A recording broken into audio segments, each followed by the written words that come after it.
In Europe, peace had finally returned to the continent with the end of the Great War and the Russian Civil War. Victory parades were held throughout the Central Powers, and the United States came out of the war a superpower as well. But the same could not be said for the Ottoman Empire. The Ottoman Empire hoped this war would bring them back onto the world stage, but despite their victory against the Entente, their hold on the Middle East had fractured, with the Arabian Empire winning its independence in 1918.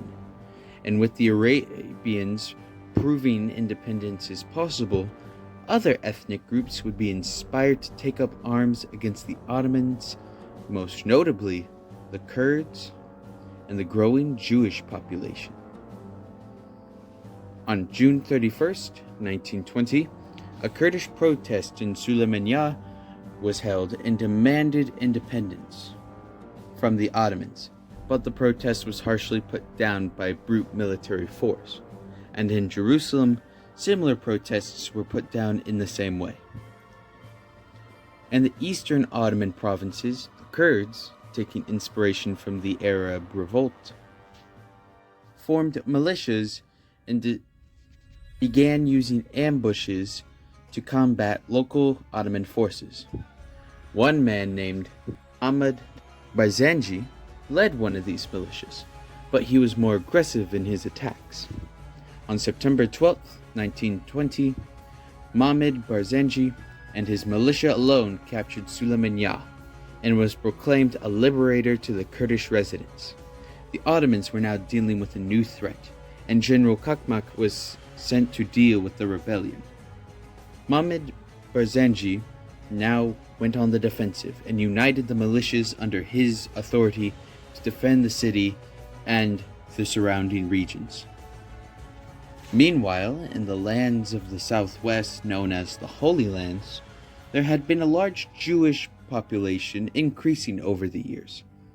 Some formed the Independent Zionist Party, a group that wanted to be an independent Israeli state. During the Arab independence wars, there were talks between the Zionists and King Hussein of Hejaz, and eventually the Sultan of the Arabian Empire, on the future of the Holy Lands. These talks would be called the Meeting of the Jordan River. The Arabs agreed that they would support the Zionists if a Jewish country was established, and the Zionists would agree to give local Arabs religious freedom and autonomy. This would be known as the Palestinian region. They would also give safe trips to the holy city of Jerusalem. The IZP saw this Kurdish rebellion and then saw an opportunity to rebel against the Ottomans as well. So on October 1st, the Zionists, with the support of the new Arabian Empire, staged an uprising in Jerusalem and formed the Jerusalem Militia Force, or the JMF, to fight the Ottoman forces in the region using guerrilla warfare. Back in the northeast, Mahmud Barzanji was holding the line against the Ottoman forces sent to put down the rebellion.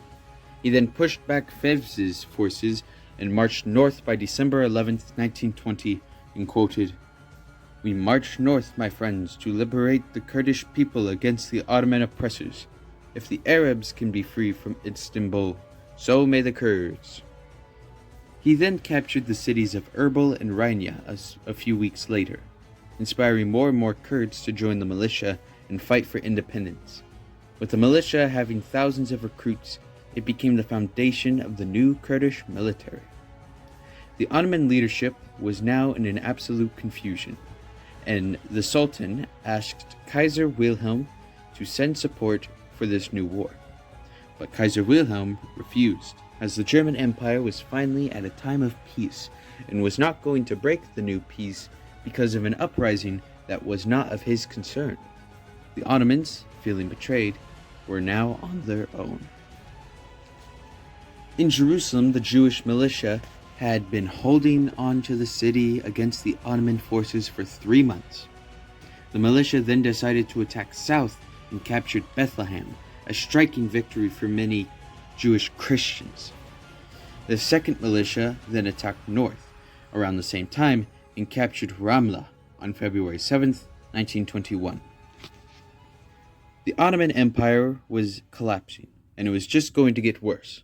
As the Jewish and Kurdish rebels carved up the Ottoman territories, the Greek population in the Caspian Islands revolted against the Ottomans as well, and rejoined the Kingdom of Greece.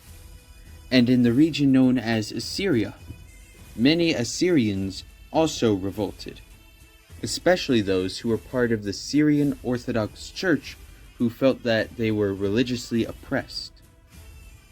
Throughout the rest of spring and summer, the Ottoman Empire would be in complete chaos, with all the rebellions happening at once. And with the Sultan unable to resolve the issue, General Kakmak and many other Ottoman generals overthrew him in a coup on January 1st, 1922, and set up a military dictatorship in its place. The Ottoman Empire was officially dissolved by Kakmak, and the new state of Turkey was declared. Tired of war, the new state of Turkey made peace with the rebellions. In the Treaty of Baghdad, Israel and Kurdistan became independent, and Turkey released Assyria, which became the Assyrian Confederation. Turkey recognized the islands as now becoming the Kingdom of Greece, and the new nations recognized the state of Turkey as a legitimate government. With the end of the war, Mahmud Bazanji entered Sulaymaniyah as though it was his triumph. People celebrated as the new Kurdish kingdom was born, and Mahmud Bazanji was crowned the new king of Kurdistan for his bravery and for his great leadership. In Israel, the government was now being formed. The IZP wanted to find an heir that was those of King David. Eventually, they looked down into Africa, into Ethiopia. Ethiopia was ruled by descendants of King David, known as the Solomonic dynasty, as they date back to those of Queen Sheba, who married the legendary King Solomon of Israel and had an offspring. So, Israel went to Ethiopia and asked if the crown prince, Haile Selassie I, could become the new king of Israel. Ethiopia agreed, and the Ethiopian line of succession, instead of going to Selassie, would move to his brother. Selassie was crowned king of Israel and king of Judah on March 7th, 1922, and became a national holiday. The IZP was then reorganized into a royal cabinet, and the Kingdom of Israel was declared. With these new nations gaining independence and the overthrow of the Sultan being replaced by a military dictatorship, it seemed the sick man of Europe had finally died, with new kingdoms taking its place in the Middle East. And throughout the rest of the decade, a new era would begin, known as the Roaring Twenties, or better known as the Golden Twenties, a period of peace, wealth, and prosperity to the victors of the Central Powers, new technologies being invented, and the world at peace.